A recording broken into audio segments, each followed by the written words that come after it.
disse, e ele fez uma túnica de muitas cores. E quando seus irmãos viram que o seu pai o amava mais do que todos os seus irmãos, eles o odiaram e não conseguiam falar pacificamente com ele. E José sonhou um sonho e contou aos seus irmãos, e eles odiaram a ele mais ainda. E ele lhe disse: ouvi e rogo-vos esse sonho que eu sonhei. Eis que estávamos amarrando feixes no campo, e eis que o meu feixe se levantava e ficava em pé. E eis que vossos feixes estavam em pé ao redor e faziam reverência ao meu feixe. E os seus irmãos lhe disseram: deveria tu reinar sobre nós? Ou deverias ter domínio sobre nós? E eles odiaram ainda mais pelos seus sonhos e pelas suas palavras. E ele sonhou ainda outro sonho e contou aos seus irmãos e disse: eis que sonhei mais um sonho. E eis que o sol e a lua e as 11 estrelas faziam reverência a mim. E ele contou ao seu pai e aos seus irmãos. E o seu pai repreendeu e lhe disse: o que é este sonho que tu sonhastes? Iremos, eu e sua mãe e os seus irmãos, de fato nos curvarmos de ti em terra? E os seus irmãos invejaram, mas seu pai observou o que ele disse. Feche os olhos. Senhor meu Deus, nós estamos diante da sua presença em mais um domingo que o Senhor nos preparou.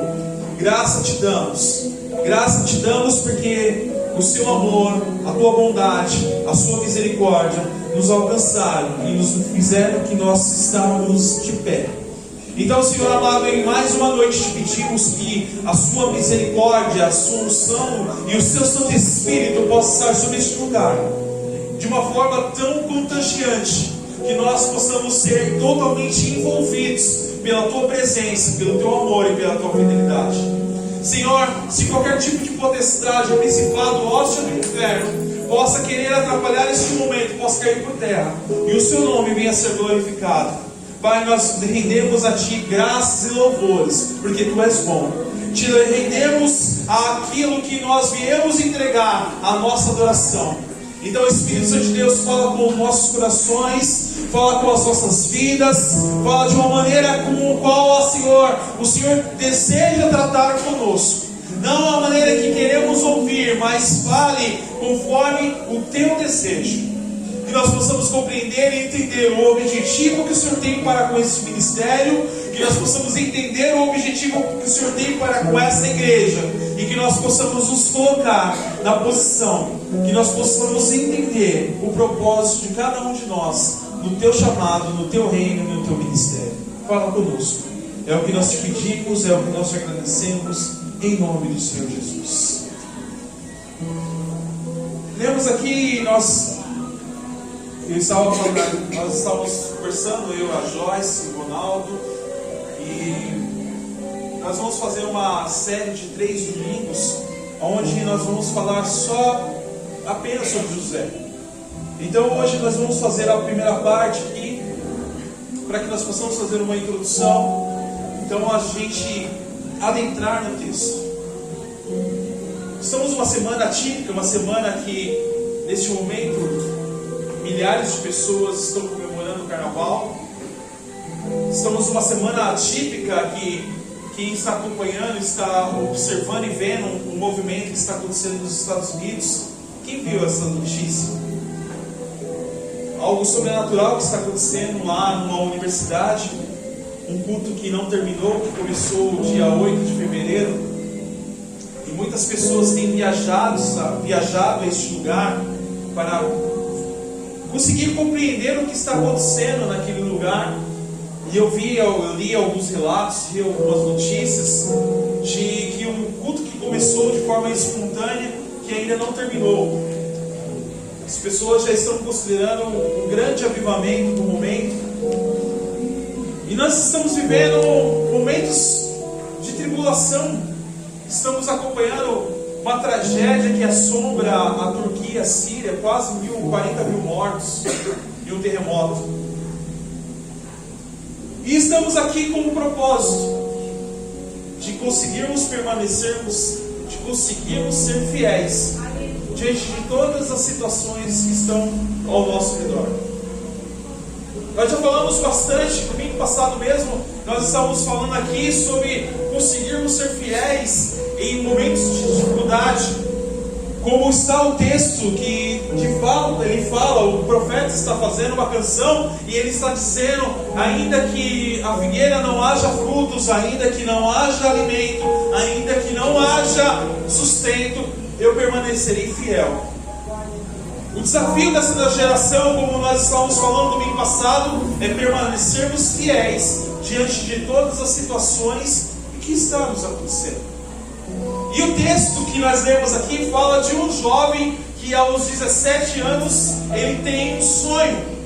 E para a gente conseguir entender, a gente volta um pouco e entende a história dele. A história dele começa com o seu pai.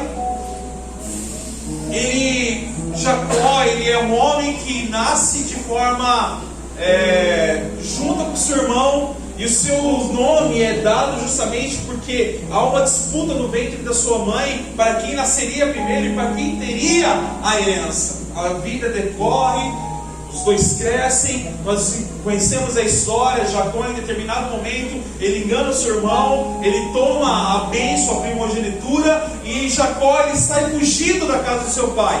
Ele vai encontrar repouso na casa do seu tio Labão. E lá, quando ele chega naquela casa do seu tio, ele se encanta por uma mulher chamada Raquel. Raquel é a filha mais nova do seu tio e ele se encanta por ela. Ao encanto dele, ele pedir a filha dele, a filha do seu tio, em casamento.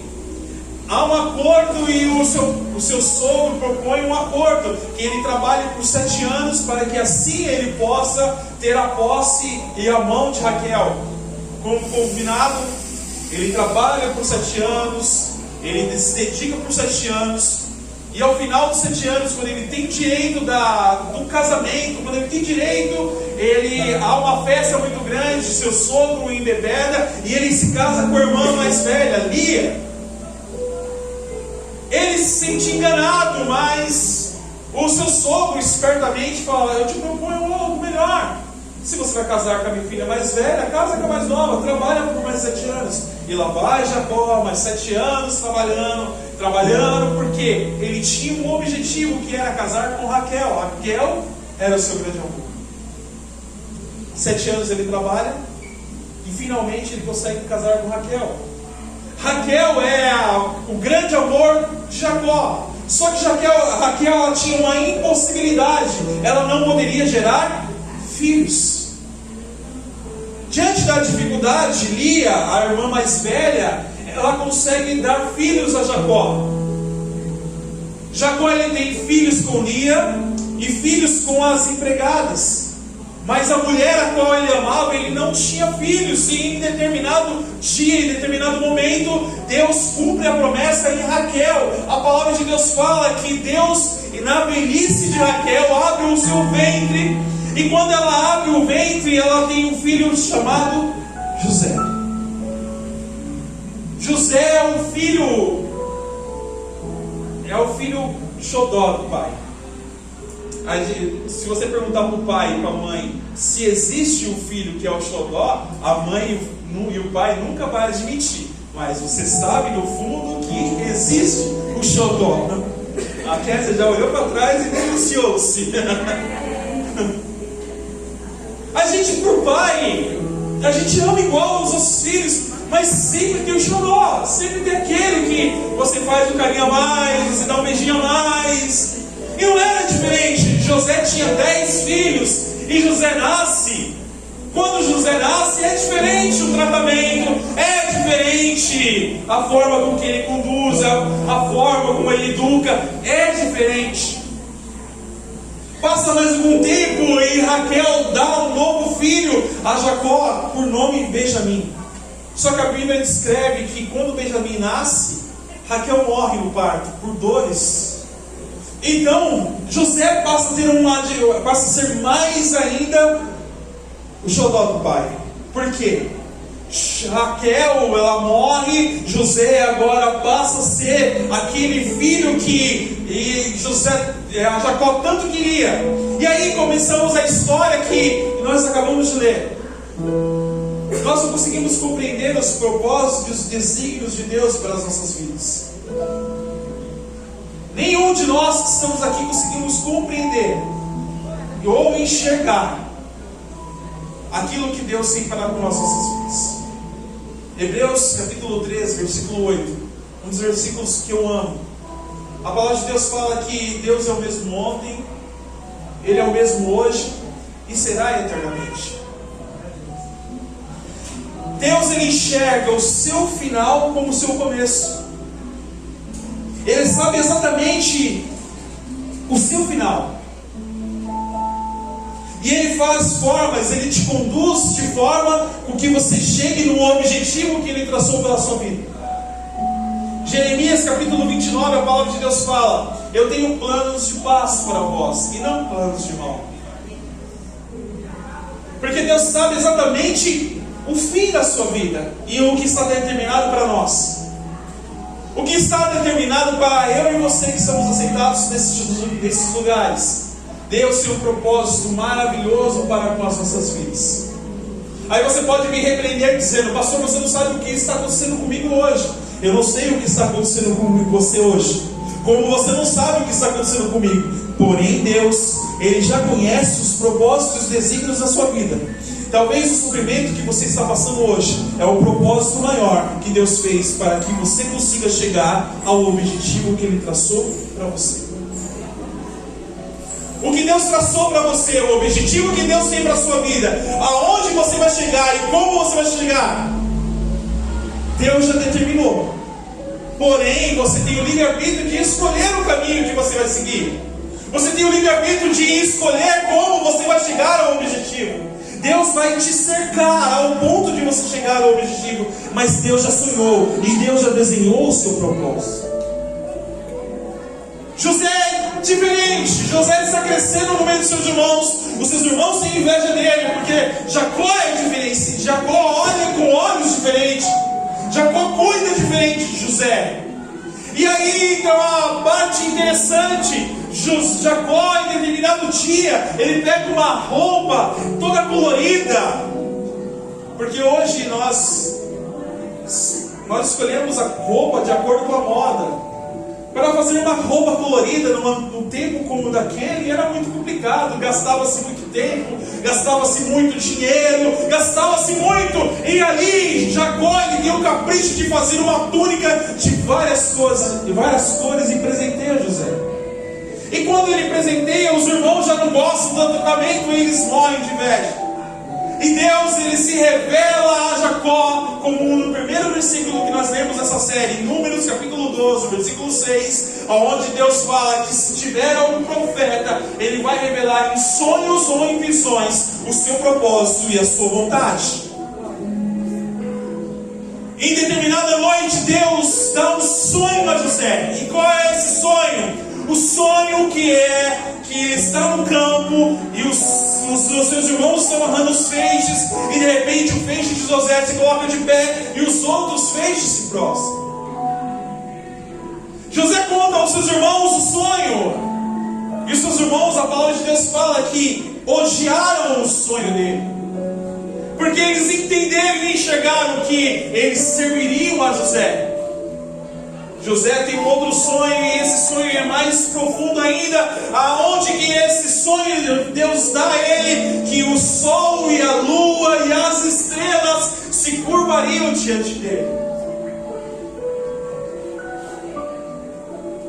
Eu quero te dizer algo, que os sonhos que José teve não foram os sonhos que ele teve, mas foram os sonhos que Deus deu a ele. Os sonhos de José talvez fossem diferentes. O sonho de José talvez fosse ser pastor de ovelhas, administrar os bens do seu pai. Mas o sonho que Deus dá a José é o sonho de Deus. O que significa isso? Que Deus, como eu estava falando, Ele tem desígnios e propósitos diferentes dos nossos objetivos. Os nossos propósitos talvez sejam um, e os propósitos de Deus são outros. Deus já está enxergando à frente a possibilidade de José ser diferente. O que Deus enxerga para José era diferente do que ele imaginava para a vida dele. O que José ele tem sonhado era algo que Deus estava revelando para o futuro. Como talvez você que entrou aqui nessa noite tem um sonho diferente. Talvez você que entrou aqui nessa noite tem um objetivo diferente. Talvez você entrou aqui nessa noite e você tem na sua vida um propósito, uma direção, e Deus está te conduzindo para um outro lugar. Deus está te conduzindo para um lugar aonde talvez você não queira, talvez aonde você não queira chegar, mas Deus tem um propósito na sua vida. Como é difícil entender o propósito de Deus. Como é difícil aceitar o propósito de Deus. Porque o propósito de Deus em nossas vidas muitas vezes vai no recomeço e reconstruir aquilo que nós já somos. Como a canção do menino que fala que a reforma que Deus começa em nós é muito mais complicada do que começar uma obra do chão. Porque a reforma é muito mais complicada, tirar coisas. Quem faz muita mudança ou quem faz muita reforma em casa sabe do que eu estou falando. Difícil é fazer uma obra dentro da sua casa. O Naldo está expandindo seus empreendimentos ali na Alta Regra, ele sabe do que eu estou falando. É muito mais complicado derrubar, reformar com você dentro. É muito mais complicado você fazer uma obra com você dentro de casa. Aí o pedreiro fala: a gente hoje vai fazer aqui, então a gente tem que afastar as coisas aqui, vai fazer um pouco de sujeira. E o pior, depois é limpar toda a sujeira da reforma. Porque você está dentro do lugar. É muito mais complicado Deus fazer uma reforma em você, começando com os seus costumes, com os seus hábitos e principalmente com os seus sonhos. Porque Deus ele tem uma reforma para ser feita em você, e você está olhando: o meu sonho é esse, e Deus está direcionando você: é esse o sonho que eu tenho para você. E aceitar isso é complicado. O que eu estava vendo essa semana lá naquela universidade, naqueles cultos, é algo que talvez eu sonhei para a minha vida, e viver um grande avivamento, e eu sei que Deus vai me permitir isso. Eu sou de uma geração, eu via na televisão um pregador chamado Jimmy Swaggart de pregar todos os sábados de manhã na Rede Manchete. Eu vi um pregador chamado Benny Hinn pregando. Eu vi gerações, eu tive a oportunidade de ver um finalzinho do Billy Graham pregando. Então nós vemos uma geração de grandes pastores. E quando eu vi aqueles pastores pregando para grandes multidões, eu sonhava com isso, e sonho ainda. O problema é aquilo que eu estava falando: fazer a reforma e aceitar a reforma.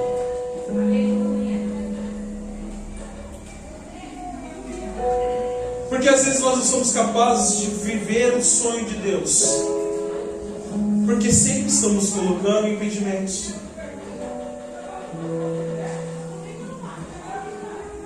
Nós sempre estamos impedindo o agir de Deus em nossas vidas. Aí você fala comigo: mas se Deus quiser, Ele não é soberano? Ele é soberano, só que Ele te dá a autonomia de você dirigir a sua vida.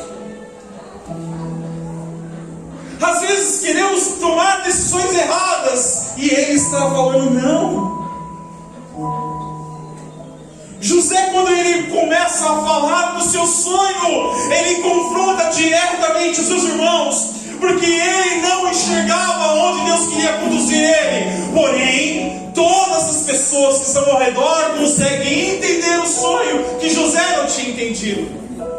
Os irmãos conseguiam enxergar que José seria o Senhor sobre eles. José não entendia assim. José tem um sonho e ele comenta os sonhos, e os seus irmãos já estão vendo ao redor o que vai acontecer. Quantas vezes você contou um sonho para as pessoas? Eu tenho um projeto para fazer isso. Eu tenho um projeto para isso. Eu tenho um projeto para minha família. Eu tenho um projeto para minha igreja. Eu tenho um projeto para o louvor. Eu tenho um projeto para pregar. Eu tenho um projeto para ministrar. E as pessoas vêm para dizer: Você?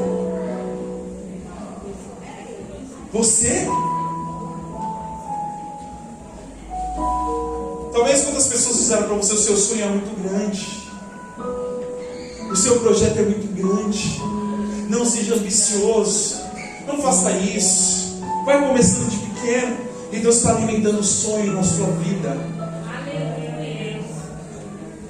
E Deus está colocando dentro de você algo sobrenatural. Aleluia, Deus.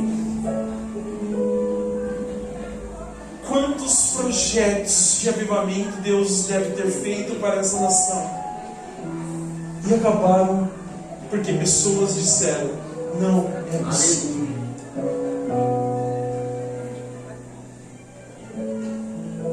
Mas ainda é possível. Eu vendo o louvor hoje aqui, vendo a ministração, não é para engrandecer o Anderson nem para os meninos, mas eu vi algo espontâneo que era ser a ver aqui em cima. Porque os sonhos de Deus deixaram de ser sonhos para grandes cantores. Porque grandes cantores querem o seu nome elevado. As canções que cantamos, elas não engrandecem mais a Deus. Elas falam do homem, falam de receber, falam de dar, de dar. E quando a espontaneidade de adorar a Deus, ela parte do profundo da nossa alma, nós conseguimos atrair a essência de Deus para nossas vidas. Está faltando sensibilidade a nós de conseguirmos enxergar a manifestação do Espírito Santo de Deus. E o Espírito Santo de Deus se manifestava de forma tão gostosa na hora do louvor. E o Espírito Santo de Deus falava fortemente ao coração: eu quero me achegar a Ti. Aleluia. Mas sonhar com o avivamento,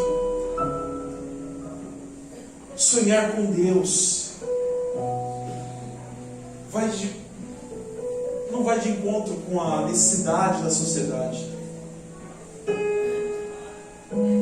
As igrejas não querem mais viver o avivamento. Nós pregamos sobre o avivamento, mas viver o avivamento nós não queremos.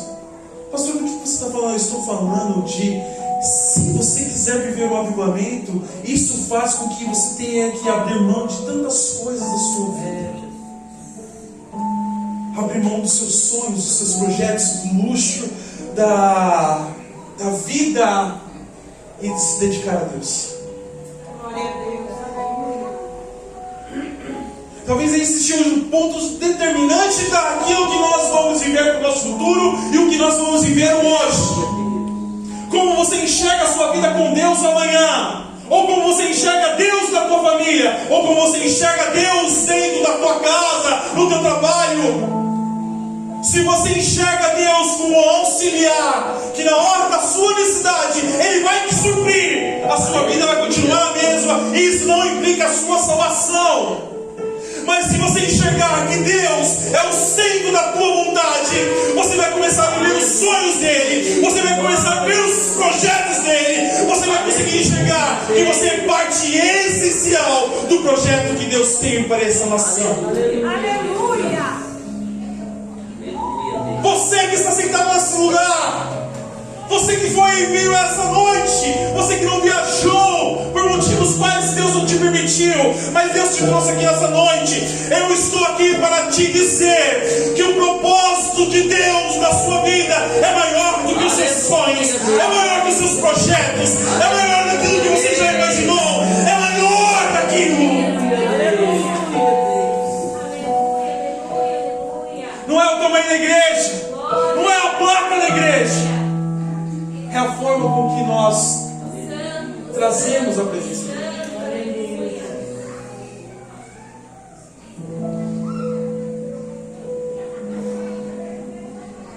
Tudo que nós fazemos para Deus,